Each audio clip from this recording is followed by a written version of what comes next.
Fred Spencer, and this is Fred's Minute. Today I'd like to tell you three little stories. And then I'm going to try and tie them all together and make some sense out of the information. Okay, the first one.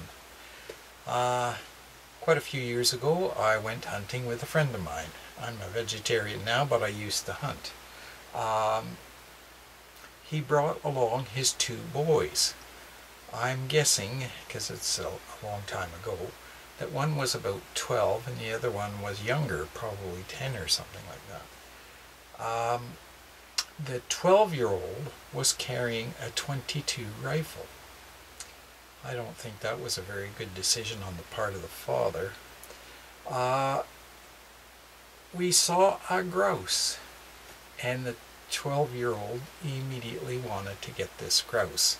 Well, you'd think he'd level the rifle at it, shoot it, but no, he grabbed the barrel of the gun and tried to hit the grouse with the stock of the gun. And in the process, he hit the stock of the gun on the ground and broke the stock right off. The barrel was pointing right at him. Only a miracle kept him from having a tragic accident. And his brother could have been hit also, because he was right, two kids running after this grouse. Just like kids will do. Kids they make foolish mistakes. Okay, so that's story number one. Story number two. I was in high school. My best friend, maybe he was 13 or 14 years old. I was at his house. We were in the backyard, and he went in the house to get something.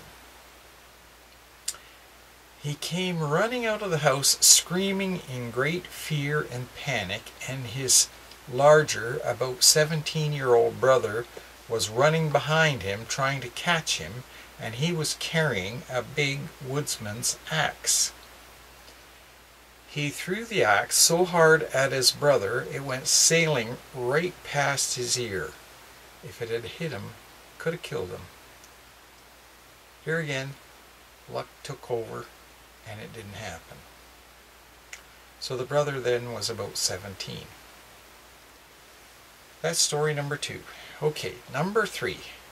Recently, I was at a friend's house, and her son was visiting. He's he's close to 30, and he thought his little sister had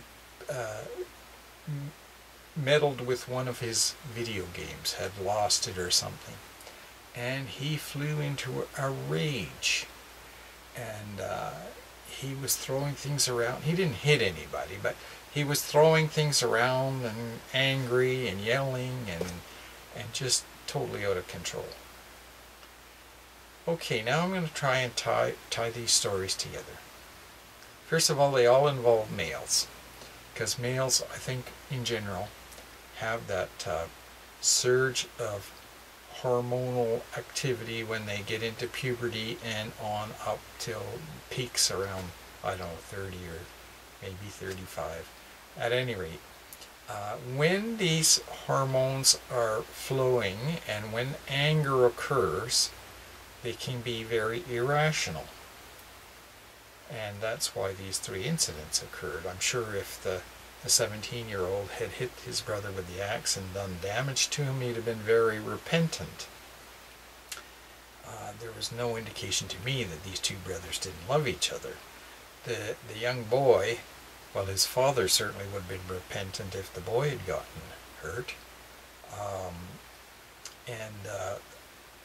If the anger of the young man in the home of his mother had gotten so great that he had struck someone, I'm sure he would be very repentant. But these things happen. And okay, I'm going to try and tie this all together. Young men can be very aggressive under the wrong circumstances, and you get them around guns and things can go wrong. So, gun control is simply an assistance to people who are vulnerable to such things, which would be young men.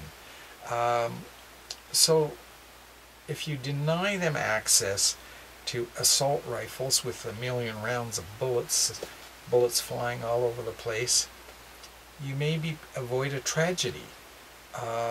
If you make sure they get gun education, you may avoid a tragedy.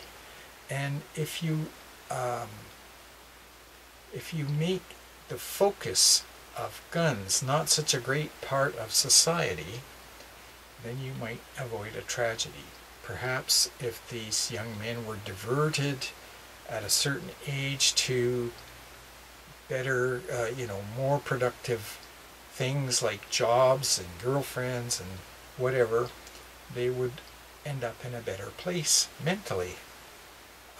So I guess I'm coming around to the point that gun controls are important, and they are logical, and they are reasonable, and they don't mean that everybody loses their gun and nobody can go hunting. It just means a lot of common sense has to go into gun ownership. Most people realize that already. The vast majority of people believe that people should be screened before they get a gun, and that they should have a certain minimum amount of gun education. So it's very important now, because the Florida school shooting has gotten to be an issue, and the millennials, the kids who are going to school, are all marching out of school in protest, and there's going to be a march on Washington. And I think these are all good things. Now, I saw one school district threaten to suspend the kids if they walked out of school. And I thought, that's really wrong. What they should be doing if their kids are walking out of school in this very justifiable cause is they should be out there walking with the kids side by side with them, rather than seeing it as a disciplinary matter. Some things are greater than school rules, and this is one of them. I'd really like to see this resolved, and I think most people in North America are Christians. The vast majority of people are Christians, okay? So this isn't a religious vlog, but I do want to say that if people would follow the teachings of Jesus Christ, which is love your neighbor, love is the answer, and not follow patterns of hate-mongering,